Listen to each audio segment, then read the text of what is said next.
work on this series just a little bit more. And it seems like today,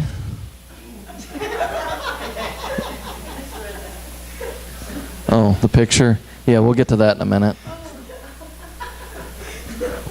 I've been waiting for almost a year to use this picture, just so you'll know. But it seems like James, it seems like today is on a little bit of a downer, doesn't it? About what we speak and what we say. But I just want to encourage you, there is actually a really, really positive message that comes out of this today if you see it in light of the rest of Scripture and the rest of our lives. I would just like to point out something that I think goes along with it. Does anybody ever watch any of those old Navy movies? Like maybe where there's one of my favorites is I forget the title of it now. It's an old submarine movie, and it's in black and white, and Clark Gable's in it, and there's always a commander that is giving orders to direct the ship. Have you ever seen movies like that? Maybe let's see, Titanic is one. Down Periscope. Anybody familiar with that one? How about Star Trek? Star Trek? Are we good? Okay. I'm good with Star Trek. Well, think about that person that's commanding the ship for a second. They're often sitting in a seat or standing in one particular spot in the control room, and they might say, something like hard to starboard or full speed ahead or something like that. Does the person giving the command in that situation, are they actually the ones that make the ship itself respond? No. The ship has all sorts of other ways to generate these things that happen, doesn't it?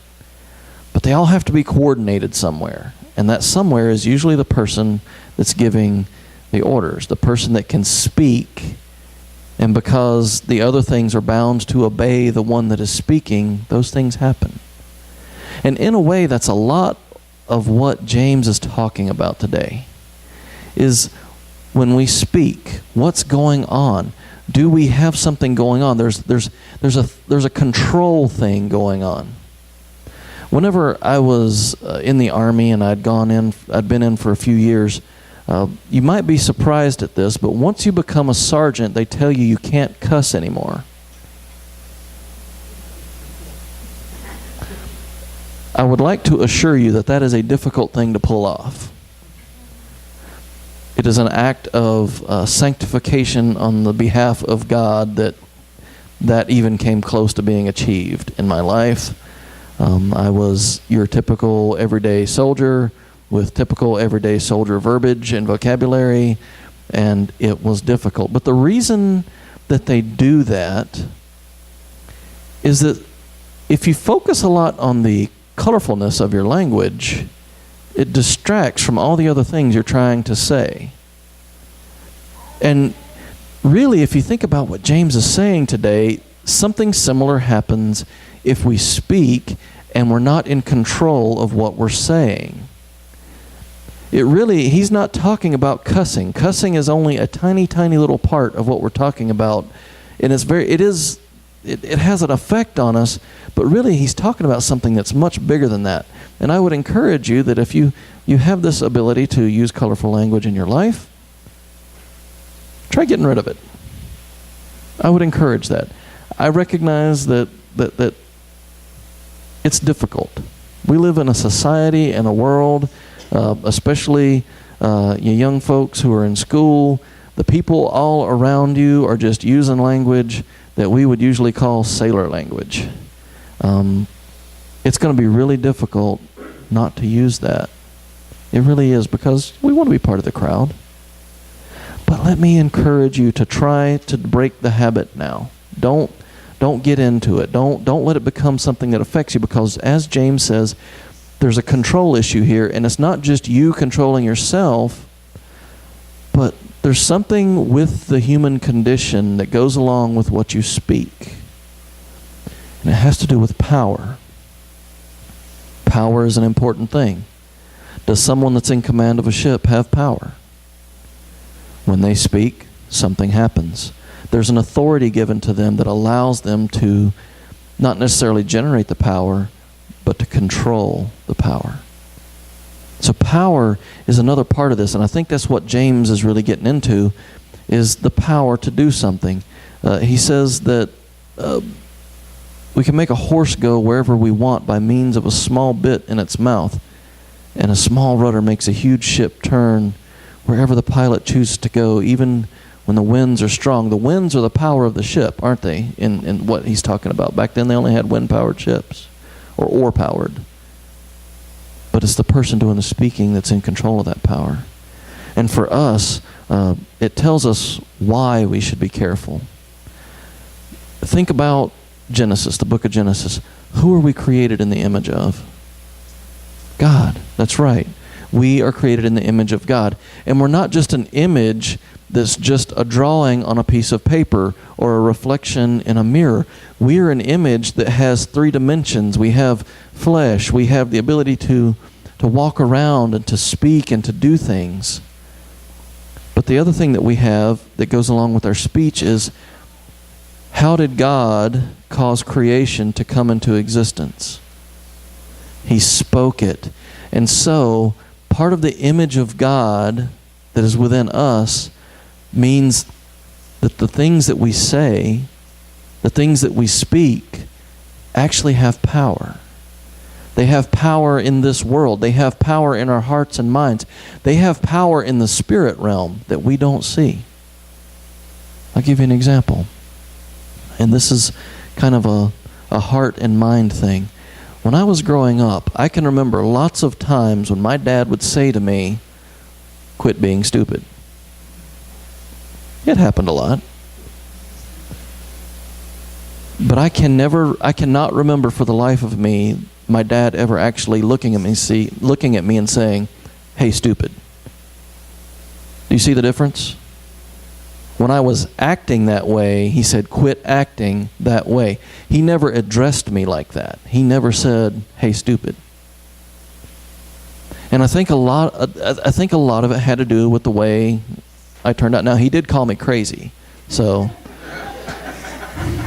take that as you will. But the difference there is, there's a certain amount of understanding that he had about the power of his words. And parents, please hear me. There is a huge power that your words have in the lives of your children. And young folks, you listen up too, because the words you use back to your parents affect how your parents are feeling and able to help you or not help you in things. Our emotions are tremendously strong, and words affect them 100%. Watch how you speak into the lives of those that you are responsible for. I think that the other thing to consider in this also has to do with the way that we speak into our own lives. And it has to, and this goes to fruit. That's this next section, is fruit.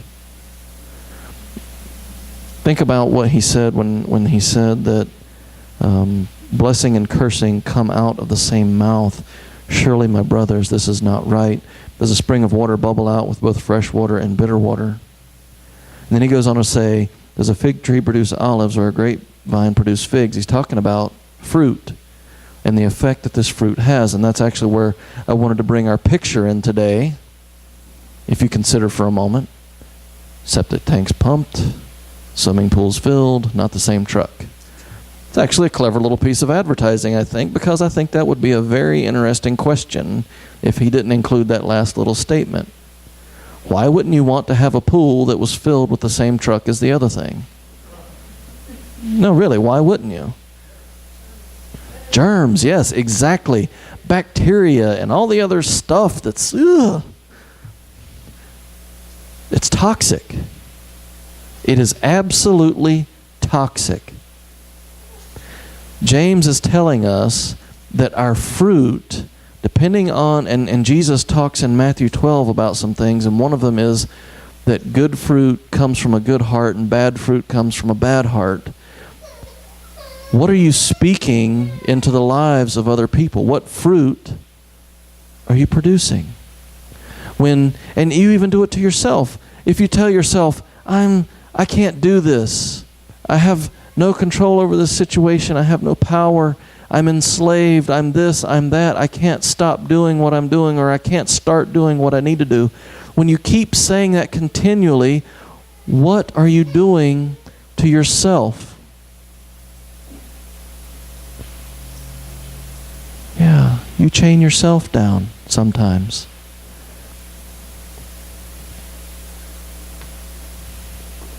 But on the other side of that, when you say, you know what, things look bad right now, but on the other side of this is glory. Things are not good right now, but on the other side of this, God is going to heal me. He said He would. I've seen it happen in others' lives. I'm going to claim that for myself. I am going to speak, yes, Lord, I am willing to do whatever you want me to do, but I need your blessing. The fruit that you receive is often born out of the fruit of your speech and what you speak. And so I will just invite all of you in the next few minutes, think about some of the ways that maybe your words have kind of slipped out. And we have to be careful, because another part of that Matthew 12 scripture, when Jesus was talking, He says, we will one day be judged for the idle words that come out of our mouths. That's why the cussing thing is kind of important, because those become idle words that land somewhere. They can land in the heart of a vulnerable person and break it. We all have to be careful of what we speak. So let's bow our heads together.